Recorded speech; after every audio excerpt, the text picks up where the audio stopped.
ماشاء اللہ لا حول ولا قوۃ الا باللہ العلی العظیم۔ اعوذ باللہ من الشیطان الرجیم، بسم اللہ الرحمن الرحیم۔ الحمد للہ وکفیٰ والصلاۃ والسلام علی عبادہ الذین اصطفیٰ، اما بعد فرب اشرح لی صدری ویسر لی امری واحلل عقدۃ من لسانی یفقہوا قولی وقل رب ادخلنی مدخل صدق واخرجنی مخرج صدق واجعل لی من لدنک سلطانا نصیرا۔ بسم اللہ وباللہ وتوکلت علی اللہ۔ قال اللہ تبارک و تعالی فی سورۃ البقرہ، آیت نمبر 253۔ اعوذ باللہ من الشیطان الرجیم، بسم اللہ الرحمن الرحیم۔ تلک الرسل فضلنا بعضهم علی بعض منہم من کلم اللہ ورفع بعضهم درجات وآتینا عیسی ابن مریم البینات وأیدناہ بروح القدس ولو شاء اللہ ما اقتتل الذین من بعدهم من بعد ما جاءتهم البینات ولكن اختلفوا فمنهم من آمن ومنهم من كفر ولو شاء الله ما اقتتلوا ولكن الله يفعل ما يريد۔ صدق اللہ العظیم۔ یہ آیت ایک بہت ہی مہم بات پر مشتمل ہے۔ ویسے تو آیت کا ہر حصہ ہی اپنے اندر اہمیت دار باتوں کو سمیٹے ہوئے ہے، لیکن ایک بات جو اس آیت میں موجود ہے وہ مسلمانوں کے سمجھنے کے لیے بہت ضروری ہے، اور وہ یہ ہے کہ جو مسلمانوں میں فرقہ بندیاں ہیں، اختلافات ہیں، بہت مہم مسئلہ ہے۔ یہ آیت ہمارے ذہنوں کو بتانے کے لیے، ہمارے ذہنوں کو بنانے کے لیے ہے کہ یہ چیز ہوگی، یعنی اختلافات ہوں گے۔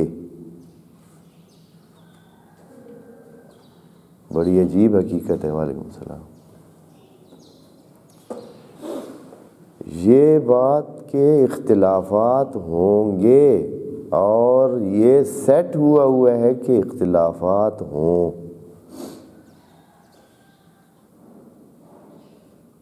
ممکن ہے آپ دوست جیسے کہ ہمارے ویسے جو عمومی ذہن بنے ہوئے ہوتے ہیں اس میں آپ کو یہ بات بڑی عجیب لگے کہ یہ کیسے ہو سکتا۔ ہم سب لگے ہوئے ہیں اختلافات کو ختم کرنے کے لیے۔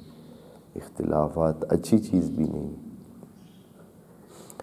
اور خدا کریم نے ایک اور جگہ فرمایا ہے کہ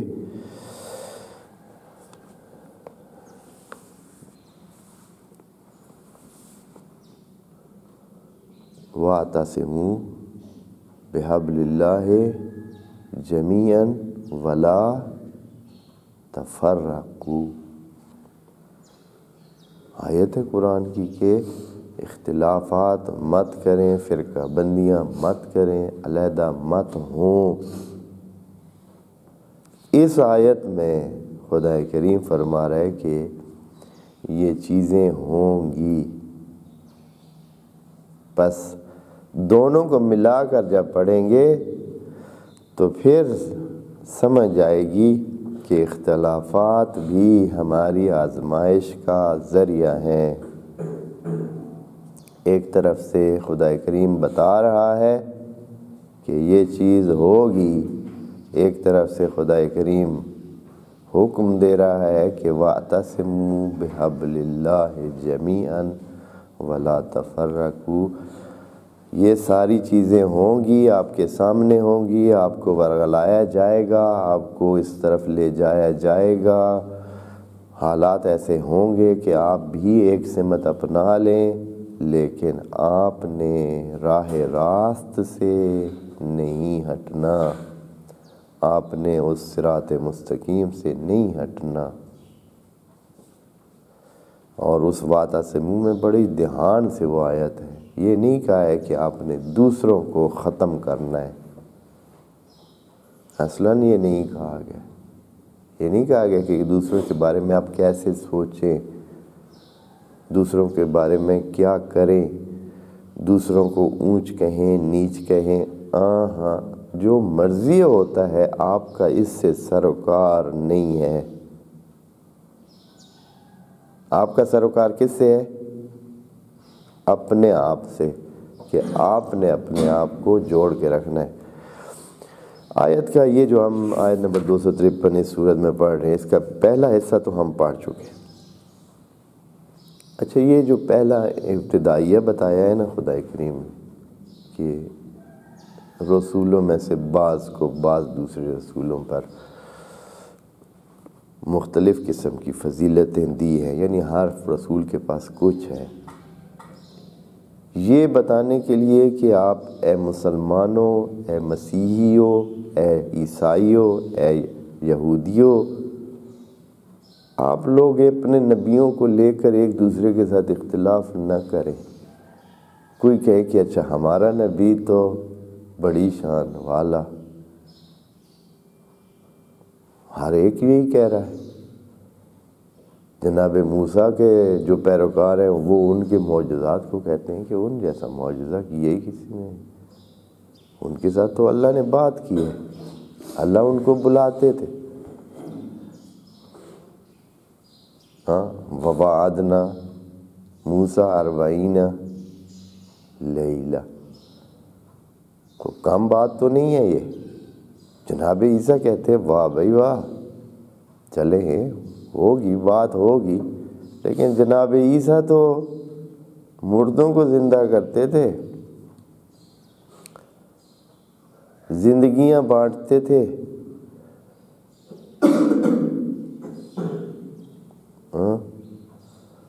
پھر اب بھی وہ خدا کے مہمان ہیں۔ اللہ نے آسمانوں پہ جناب عیسیٰ کو بلایا ہے۔ ہمارے جو عزیزان ہیں، جو مسلمین ہیں، ان کی اپنی ایک دلائل کی رحمتاً للعالمین تھے یہ نبی، یہ تو سب کو کور کرنے والے تھے۔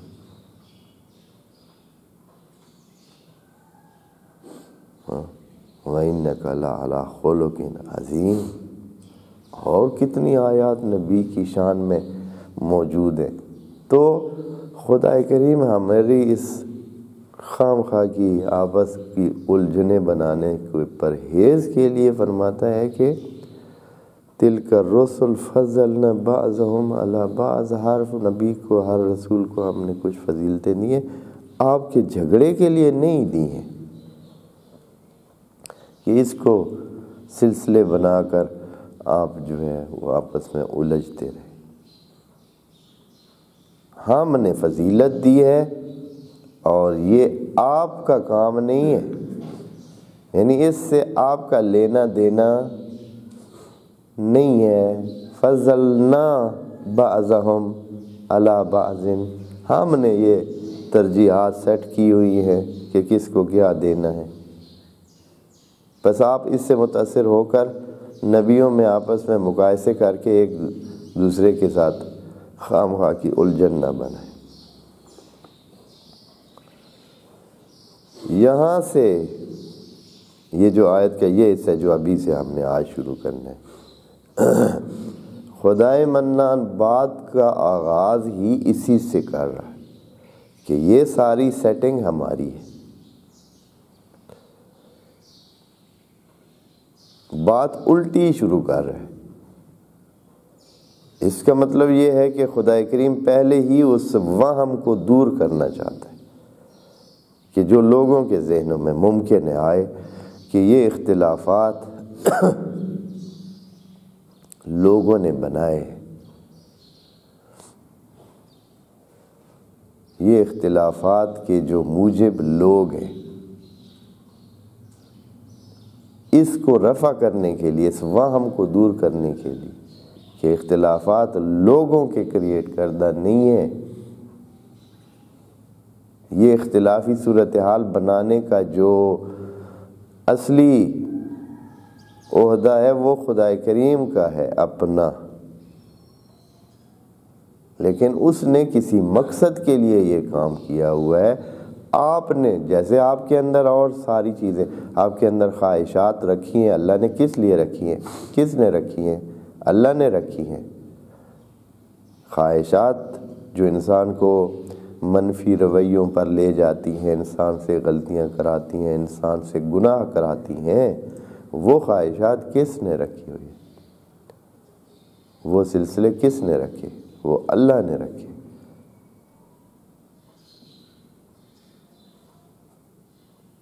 اور وہ اس نے رکھے ہیں اس لیے کہ آپ کو آزمانا ہے، آپ کو تربیت دلانا ہے، آپ کے صبر اور حوصلے اور آپ کے عزم اور ارادے کا امتحان لینا ہے۔ ساتھ ہی اس کے لیے بچاؤ کے بھی سارے سلسلے دیے، صرف یہ نہیں کہ یک طرفہ کسی جگہ دھکا دے دیا ہے، نہیں، بچت کے لیے فل سب طریقے، بالکل بیرونی اور اندرونی طور پر۔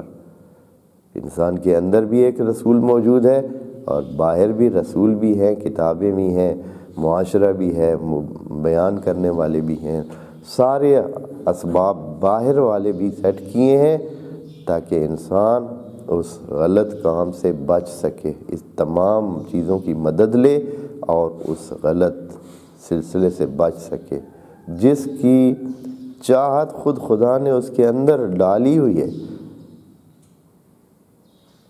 آپ کو ایک رزقی جگہ دی جائے گی تب آپ کا ٹیسٹ ہوگا،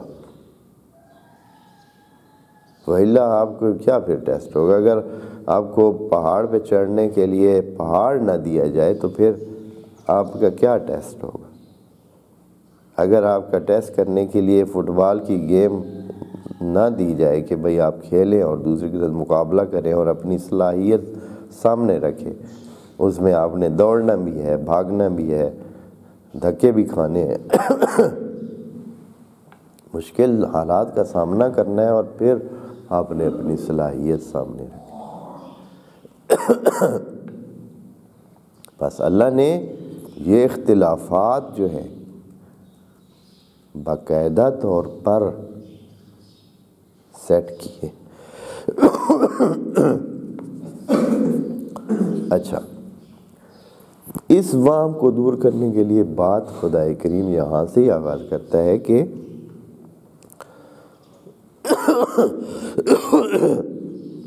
یعنی ہمیں پہلے سے پتہ نہیں ہے بھائی، یا خدا کریم اس بات سے اس طرح شروع نہیں کرتا ہے کہ لوگوں نے پھر اختلاف کیا اور یہ اختلافات ہم نے، نہیں، اصلا شروع بات اس سے کر رہا ہے کہ اگر اللہ چاہتا تو اختلاف نہ ہوتا۔ اس کا مطلب ہے کہ جو اختلافات آپ کو نظر آ رہے ہیں، جو چیزیں موجود ہیں، یہ کس کی سیٹ کی ہوئی ہیں؟ خدا کریم کی سیٹ کی ہوئی ہیں۔ وَلَوْ شَاءَ اللَّهُ، بات یہاں سے شروع ہے، اگر اللہ چاہتا مَقْتَتَلَ الَّذِينَ مِن بَعْدِهِمْ، ان رسولوں کے بعد امتوں نے اختلاف نہیں کرنا تھا اگر اللہ چاہتا تو، لیکن اللہ نے یوں چاہا ہی نہیں ہے، اللہ نے چاہا ہے کہ یہ ہو۔ اگر اللہ چاہتا تو نہ ہوتا۔ وعلیکم السلام۔ بس اب جو ہے، اب اختلافات ہیں، ساری امتوں میں اختلافات ہیں، امت جناب موسیٰ، امت جناب عیسیٰ، امت جناب ختمی مرتبہ، سب میں اختلافات ہیں۔ اللہ فرما رہا ہے کہ اگر اللہ چاہتا تو اختلاف نہ ہوتا، بس اب جو اختلاف ہے تو اس کا معنی کیا ہے کہ اللہ نے یوں ہی چاہا ہے کہ یہ ہو، اور پھر ہوا ہے۔ خدا کریم آگے بتاتا ہے، یہ اگلا حصہ جو ہے نا وہ بتا رہا ہے کہ آپ نے کیا کرنا ہے۔ بات کن کی ہو رہی ہے دوستو؟ یہ جو بات ہو رہی ہے وَلَوْ شَاءَ اللَّهُ مَقْتَتَلَ الَّذِينَ مِن بَعْدِ، تھوڑا سا قیام کریں گے اقتتل پر۔ پیچھے قرآن میں قتل اور جہاد اور قاتلو اور فی سبیل اللہ، یہ باتیں پیچھے آیات میں کئی گزری ہیں، اور ہم نے معنی کرنے کی، آپ دوستوں تک پہنچانے کی بڑی کوشش کی ہے کہ آپ سمجھیں کہ قاتلہ کے جو باب ہے اس کا حتمی معنی کسی کو جان سے مارنا نہیں ہے۔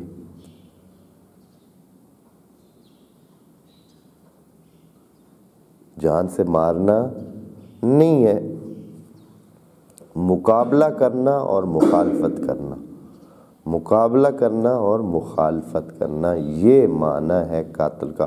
یعنی قاتلہ یعنی کسی کو اپنے اس موجودہ اس سے روکنا، اگر زندگی کر رہا ہے زندگی سے روکنا، اگر پڑھائی کر رہا ہے پڑھائی سے روکنا، اگر کوئی بھی چیز اپنا جو کام کر رہی ہے اس کو اس سے روک کے ہمیشہ کے لیے روک دینا، یہ ہے قاتل۔ جیسے کسی کا اگر دال روٹی چل رہا ہے، اگر اس کا نظام زندگی معیشت چل رہی ہے، آپ یا کوئی بھی بندہ باعث بنتا ہے کہ اس کا وہ جو ہے جو نظام اس کا معیشت کا چل رہا ہے وہ رک جائے، تو آپ کہہ سکتے ہیں کہ اس کو معاشی قتل کر دیا گیا ہے، اس کا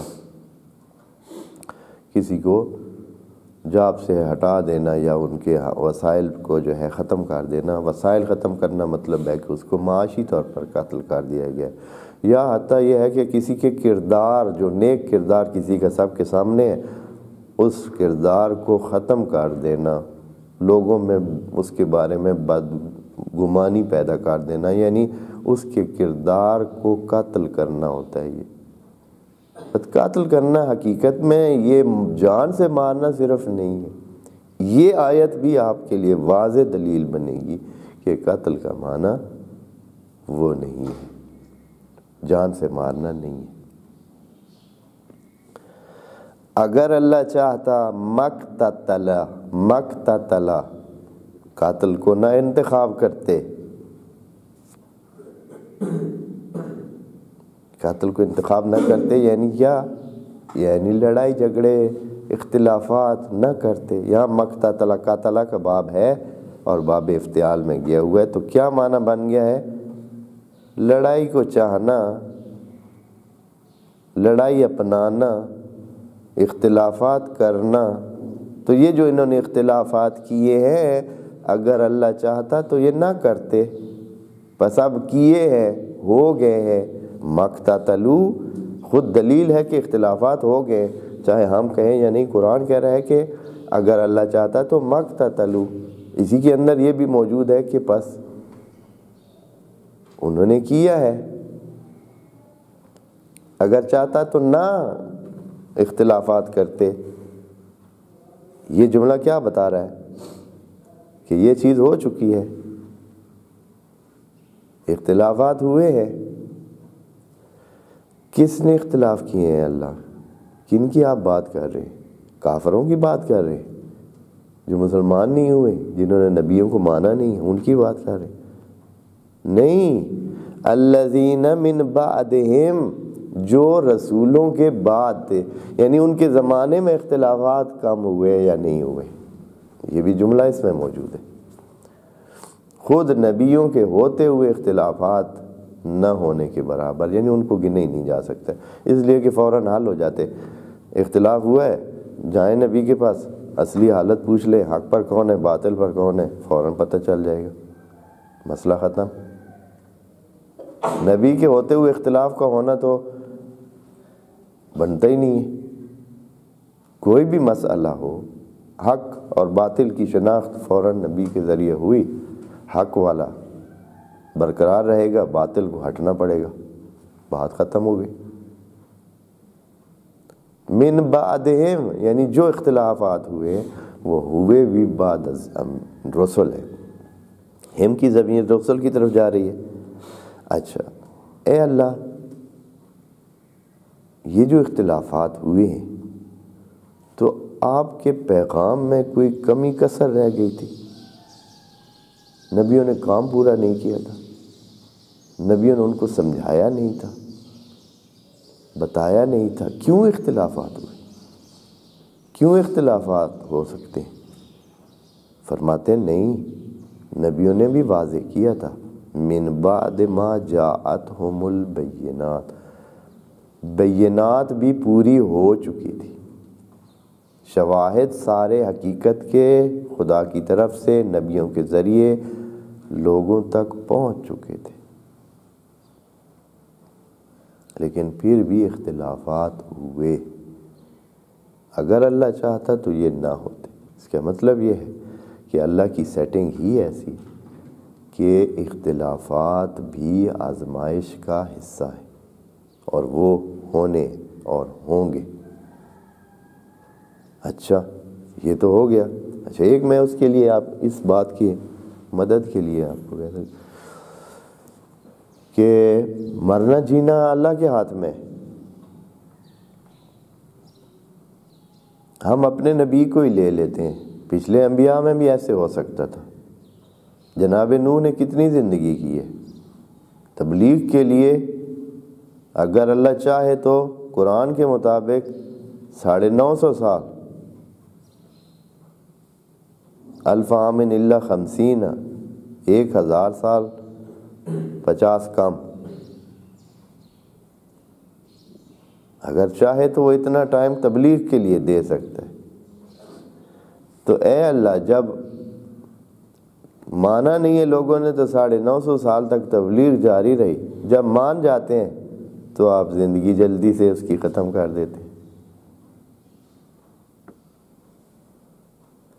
کوئی مجبوری تھی کہ نبی اب کتنی سال کی عمر میں وفات پائی ہے؟ نبی ختمی مرتبت نے، آپ دوستوں کو پتہ ہوگا، 63 سال۔ اگر اللہ چاہتا کہ مزید یہاں اختلافات نہ ہوں اور صورتحال مستحکم سے مستحکم ہو جائے تو 950 سال نہ صحیح، ہاں 100 سال ہی دے دیتے صرف۔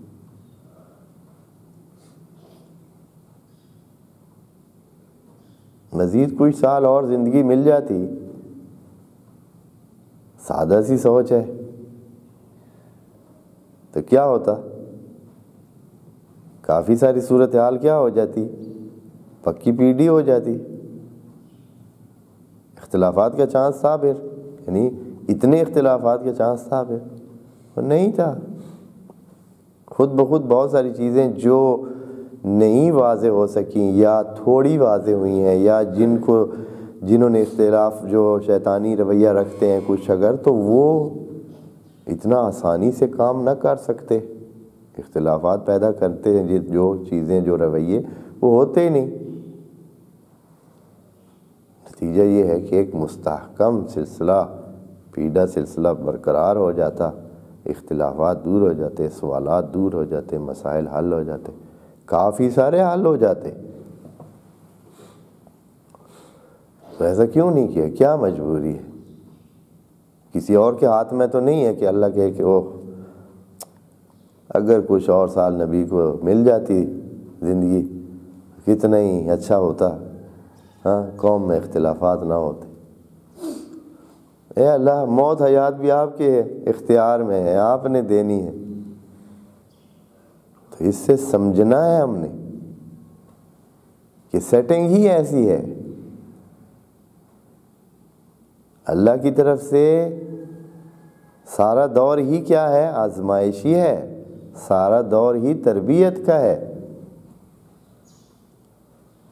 وَإِلَّا کتنی چیزیں ہیں، جیسے ہم بھی انسان بھی تو ایسے ہی کرتے ہیں، وہ ایک خاص طریقہ کار ہوتا ہے، ایک خاص ٹائمنگ ہوتی ہے، اسی ٹائم کے اندر وہ آپ نے کام کرنا ہوتا ہے. آپ نے وہ اس میں نہ کیا تو آپ نقصان میں جائیں گے. آزمائش تو تب ہی ہوتی ہے کہ ایک خاص پڑھنے کے لیے کتابیں دی جاتی ہیں، پھر خاص ٹائم میں وہ پڑھی جاتی ہیں، اور خاص ٹائم میں ان کا امتحان ہوتا ہے، اور امتحان کے لیے بھی 2 سے 3 گھنٹے دیے جاتے ہیں، جو بھی دیے جاتے ہیں. بس یہی ممکن ہے کہ کہیں کہ اگر تھوڑا اور وقت مل جائے تو ممکن ہے مزید بندے پاس ہو جائیں. اگر 3 گھنٹے 2.5 گھنٹے ملتے ہیں وہاں ممکن ہے 5 گھنٹے مل جائیں. یا سب کو اگر پاس کرنا مقصد ہو تو کتابیں ان کے سامنے رکھ دی جائیں کہ بڑی آسانی سے اوپر سے دیکھ کے لکھ دیں تاکہ کوئی مسئلہ نہ رہے. ہاں، مقصد پاس کرنا نہیں ہے، مقصد ان کی صلاحیتوں کو جاننا ہے، صلاحیتیں بنانے کے لیے ترغیب دینا ہے. ویلا کون صلاحیت بنائے گا، کون یاد کرے گا، کون سیکھے گا؟ پتہ ہے کہ فکس ہے تب ہی صلاحیت بنانے کی طرف کوئی جائے گا.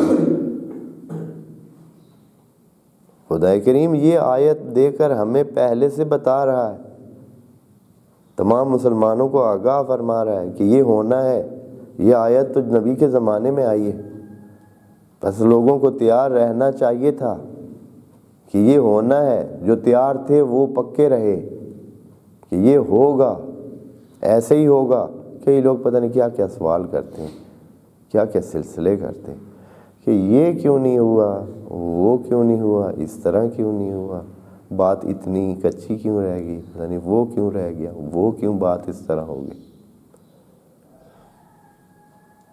خدا کریم کی سیٹنگ ہی ایسی ہے، پہلے سے یہ سارا سلسلہ اس طرح ترتیب یافتہ ہے کہ ایسے ہی ہونا ہے، اختلاف ہونا ہے، اتنا کچھ بتانا ہے، اس انداز میں بتانا ہے کہ بات پوری ہو جائے، سب تک پہنچ جائے. لیکن پھسلن بھی بہت ساری رہ جائے.